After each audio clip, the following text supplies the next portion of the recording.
Joining us now, we are continuing our conversation surrounding the carbon market, learning about carbon contracts and much more, and ways that farmers and ranchers can get involved in this carbon market and everything that's going on there. And we're having the conversation with our friends at Agoro Carbon Alliance. Joining us now here today, area sales manager from Agoro Carbon Alliance, Clay Craighton, is with us. Clay, great to have you on the program here. I hope you're doing well.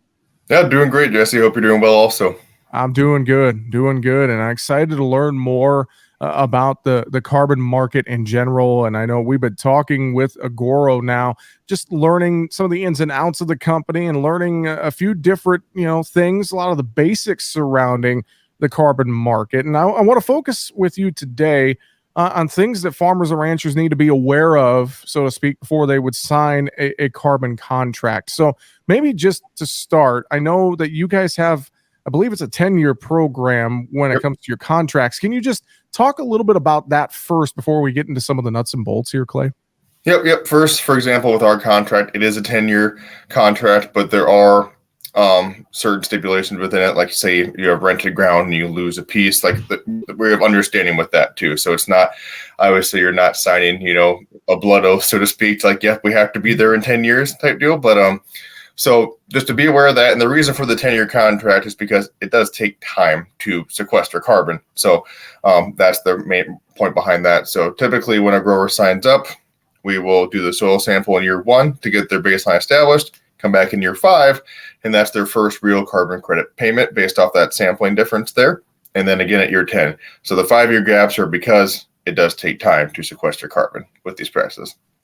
So Clay, I know you mentioned, one point there about maybe, some rented ground if something changes there, et cetera, et cetera. So walk us through, what are some things, like maybe, what's your bullet points that farmers need to be aware of and ranchers before they sign a carbon contract with Agoro, or if they happen to sign another one? Just what are some of the things that they need to keep in mind as they're getting ready to sign a contract? Yeah, I'd say to keep in mind certain stipulations like that, like, what happens with my rented ground, make sure you ask that question. Like, we have 2 different payment options that I was trying to steer one guide towards the one for rented ground, and examples like that too. But if it's a long-term lease, the grower will essentially know that relationship better than we ever will. So I always just talk it through them, figure out what's the best for the grower moving forward. But that's one example. Another example would be too, is this renewable? After 10 years, what's happens? Is this done? Can it be passed down? Even though I'm done farming, can it go to my son, for example, too, or whoever takes over the farm? So that's another one. I would say what's all required of you as the grower? Do you have to do the data collection, or is somebody there to help you with the data collection? How do I prove these practices that I did? Is it just my good word, or do I have to show any records in that too? And another good one would be, with that then too, when are you soil sampling, or do you soil sample? Because some programs don't soil sample, some do more modeling, and some actually get out there and get the hands dirty too. So there's a lot of different factors that go into it.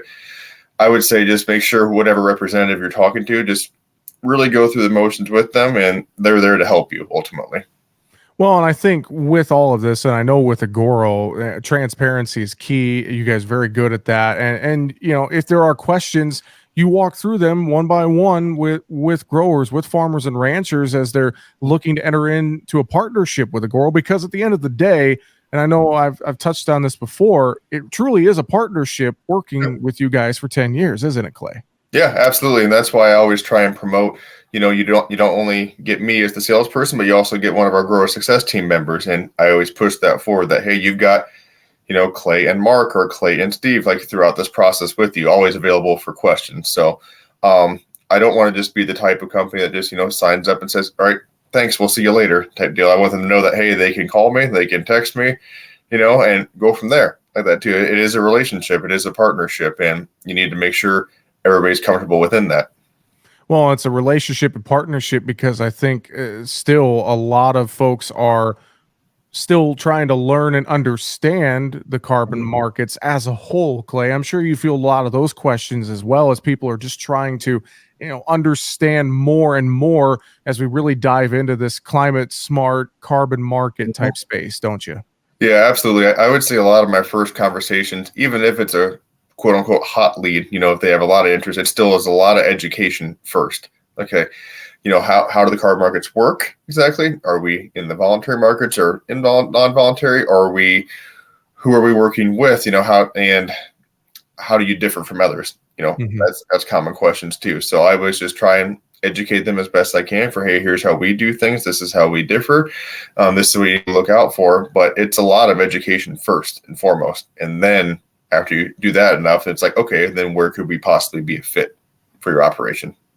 Well, and I know there's definitely more nuts and bolts that go into it, but obviously having a conversation, having a one-on-one with the area sales manager such as yourself is probably that big first step. But I'm sure if folks want to get in touch with you, they want to learn more, they want to look at a lot of data as well. Plenty of that is available online at agorocarbon.com, isn't it?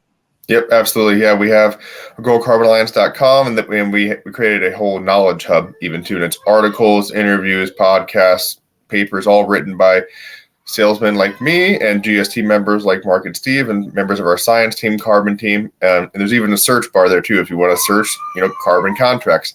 And it'll bring up about 10 things with that nature behind it too. So it's a good resource there. And then also on the website, you can get in touch with a representative like myself just to go over the nuts and bolts and get the process started.